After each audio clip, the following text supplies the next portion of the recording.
There are wives who are wise, and there are wives who are not wise.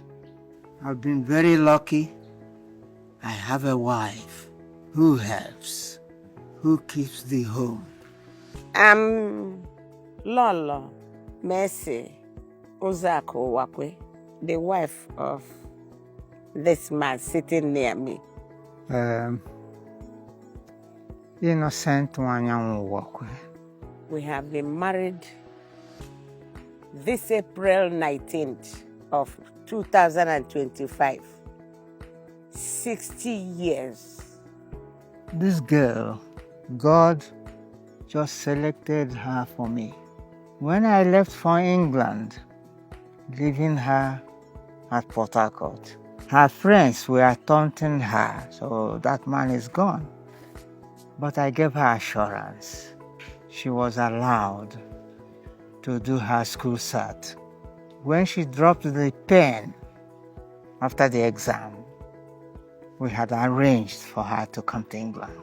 And that's what happened. And as she was going to England, those who were taunting her swallowed their words. And he booked me first class. I was eating at the captain's table. She gave me her word, and this was her word. We didn't lie to each other. We called a spade a spade. If we had food to eat, we ate. If we didn't, we endured it. She listened to me. Any differences, we resolved by discussion. Whatever we needed to do, we discussed and agreed. If it was a difficult thing to do, we discarded it. We didn't listen to gossips. And we prayed always for God's guidance. Always. And God did give us guidance. In England, both Nigerians, Europeans, all kinds of nationalities get attracted to us because we are always together. He told me that very day I arrived how he wants his house to be run. And I understood whom I'm marrying, a disciplined man. I now realize that from childhood he met white people, Lutheran missionaries, because my father-in-law took half of his land and gave to the mission. He was not a Christian, but in the end, he said because of the way we live, me and my husband, no report of fighting, quarreling, or anything, that religion must be the thing that is doing it, and he wants it.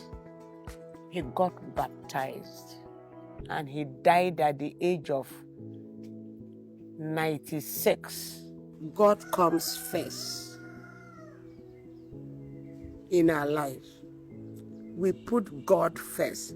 And all these things are the things I prayed for when I met him. I said, God, give me a Christian. I'm home through. He's so kind to me and my siblings. They don't see him as their in-law. They see him as their brother. In Igbo, they called him Deino, meaning their senior brother. He became the apple of the family. The way he treats me and cares for me, and the love he has for the children we had. He is a Christian to the core. He's very hot-tempered.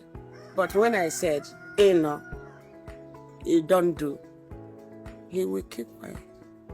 I called him by the name, which Igbo woman don't do. We disagree, but we will mend it before we go to bed. And we go by the biblical injunction.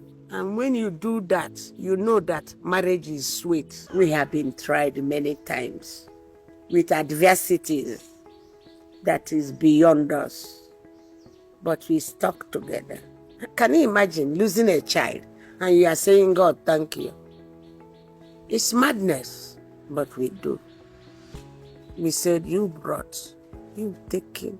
We know they have gone to a better place, but we would have loved them here. Please remain some for us now. We had 6, we now have 3. 3 boys are gone.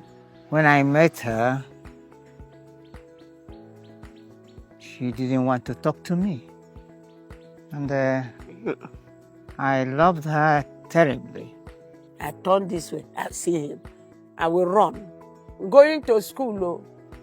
Unfortunately for me, my secondary school was a day school. So as I'm going to school, he will follow me on the bicycle. But I will follow the rail track where civilians are not allowed. My siblings like him, but my younger brother, immediate younger brother, who now became the ambassador to Belgium when he finished his studies in England and came back. Nigerian ambassador. J.O.B. Roha. He came. I always tell him everything. I say, see that UAC boy, he's giving me problem. He said, who? I said, that boy now that comes to the house with his rally bicycle. He said, do you know who he is? I said, no. He said, he's one of the Port Harcourt, center back of Port Harcourt Red Devil. That's the football team. I said, the Red Devil that won the FA Cup last year. He said, yes. Does he play? He said, very well. I'm the boot boy that carries his boot. That's how I go to watch every match now. I say, this man is wrapping around me. He didn't know he was my brother either, but he knows the boy. You know those little boys that carry the boot and hold the players' hand? That's what my brother was. I said, He said, he's a good man, though. He gives me money. My uncle said, look here, that is a responsible man. He doesn't, even in front of your uncle, he can't cheat you. I dared enter his house, and I saw the orderliness and the way he lived. He started scolding me. He said, I can go. He doesn't want any more. That you think all the beautiful women in my office, I ignored them. I'm looking after you for the past 3 years and a half. I said, I'm sorry. What do you want? He said, I want to marry you. I said, me? I'm just starting secondary school. By this time, I was going to Form 3. You want a wife? Can you wait? He said, I will wait. I said, are you sure? He said, yes. So I said, I will marry you. He thought I was joking.